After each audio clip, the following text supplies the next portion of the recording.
Ми поцікавились в киян, чи відслідковують вони події, які відбуваються в окупованому Криму.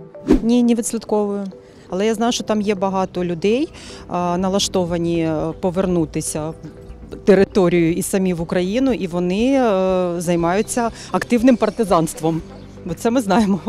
Ну що, наші війська ракети туди пускають. Скажіть, будь ласка, чи відслідковуєте ви новини в окупованому Криму? Ні, не слідкую. Ні, не відслідковував. Але я не можу простити людям з Криму, що вони не татарам. Я знаю, що в татар проблеми. Це я знаю.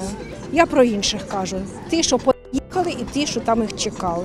Ну тільки з новин. Тільки з новин. І ну так, у нас дуже ж дозована інформація йде. З нашої сторони ми не можемо все знати, що там відбувається. Ну, типу, бавовна всяка. Ну, потрошку, так. Да. Сьогодні нічого не бачив. ПВО працювало щось на днях. Ну, не дуже слідкую, не знаю, які там зараз настрої людей, але я бачив такі якби світлини, де видно, що є люди, які за Україну, просто можливо за тієї влади вони не можуть якби про це казати, тому що з ними можуть бути різні погані речі відбуватися там. Іноді слідкую.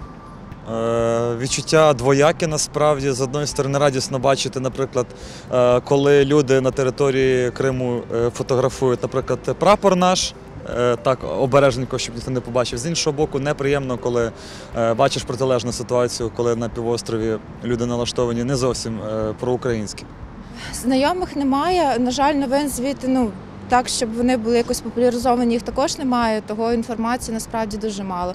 Так, якісь трошки десь відголоски то чуємо, особливо коли почалось повномасштабне вторгнення, то дуже багато вже почали там і звідти інформацію нам подавати, але по суті так то не відслідковуємо, на жаль. Звичайно, як кожен українець. Все буде залежати від того, і наскільки далеко будуть летіти наші ракети. Отак буде змінювати настрій самих кримчан.